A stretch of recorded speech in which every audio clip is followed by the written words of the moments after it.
L'Indonésie a enregistré un déficit commercial inattendu. Nurkoli Shaman est mon invité aujourd'hui. Comment qualifiez-vous les chiffres les plus récents? Malheureusement, ce déficit commercial est censé persister. Il pourra se poursuivre l'année prochaine. Les exportations de l'Indonésie sont déprimées.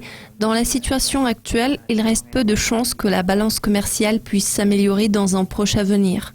Les importations ont également reculé et cela exerce un impact positif en termes de déficit commercial. Le principal défi en ce moment consiste à stimuler les exportations.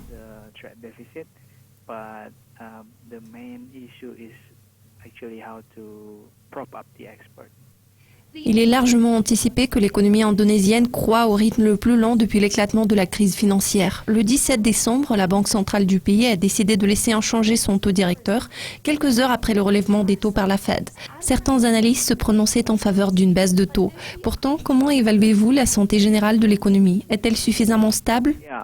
La Banque centrale a clairement fait comprendre depuis quelques mois lors de ces réunions qu'il y avait de la place pour une baisse de taux. Cependant, l'attitude de la Banque centrale du pays reste extrêmement prudente à cause de la hausse des taux d'intérêt par la Fed. Il y avait beaucoup d'incertitudes sur les marchés la semaine dernière avant la décision finale de la Réserve fédérale. Le mois dernier, il y a eu un développement important quand la Banque centrale d'Indonésie a décidé de réduire ses exigences de réserve obligatoires. En règle générale, c'est une indication importante de l'assouplissement de politique monétaire. Pourtant, la Banque d'Indonésie, tout comme le reste des banques centrales, voulait apprendre la décision de la Fed. Voilà pourquoi les décideurs se sont abstenus de toute action pendant la réunion de jeudi.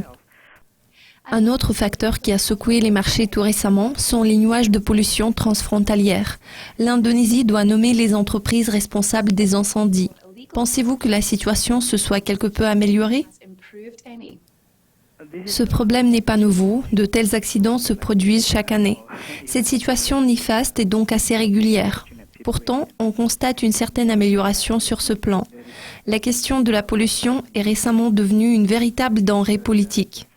De toute évidence, les sociétés sont dans l'incapacité de proposer une solution idéale et il est clair que ce problème doit être résolu au niveau réglementaire. En Indonésie, les règlements forestiers exigent que les responsables de ces pollutions rendent des comptes.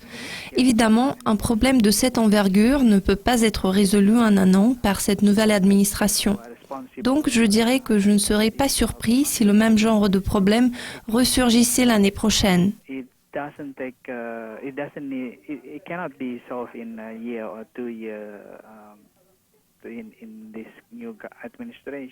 Espérons que l'ampleur de ce phénomène sera moins importante la prochaine fois, au vu de toute l'attention qui a été accordée à ce problème ces derniers temps.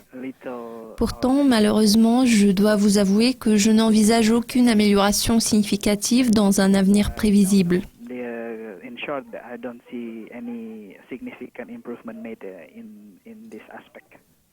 Compte tenu du ralentissement sur les marchés des matières premières, la rupie a enregistré des pertes en Asie au début de la semaine dernière. Les obligations ont également reculé. Quelles sont vos prévisions pour cette monnaie? Bien sûr, c'est une question à $1 million. Il y a eu beaucoup d'hypothèses à cet égard. Moi, personnellement, je ne pense pas qu'il y ait eu beaucoup de changements. Ce que nous avons observé est probablement une légère dépréciation de la monnaie nationale vers la fin de l'année. L'année prochaine, la situation devrait s'améliorer quelque peu, surtout grâce à l'impact positif exercé par la remontée des taux d'intérêt aux États-Unis. En toute logique, les incertitudes vont se calmer assez bientôt et nous verrons plus de dépenses. Les investisseurs se sentiront plus rassurés. Ainsi, l'on peut s'attendre à une amélioration en termes d'investissement et de confiance des investisseurs. Je prévois que la rupie s'établira dans une fourchette comprise entre 13 000 et 14 000 rupies pour $1. Ça va devenir une nouvelle norme. Nurkoli Shaman, merci de nous avoir accordé du temps. Nous apprécions beaucoup vos commentaires. C'est tout pour l'instant, mais restez à l'affût de nos mises à jour régulières sur Dukascopy TV pour être au courant de tout ce qui se passe dans le monde de la finance. Au revoir.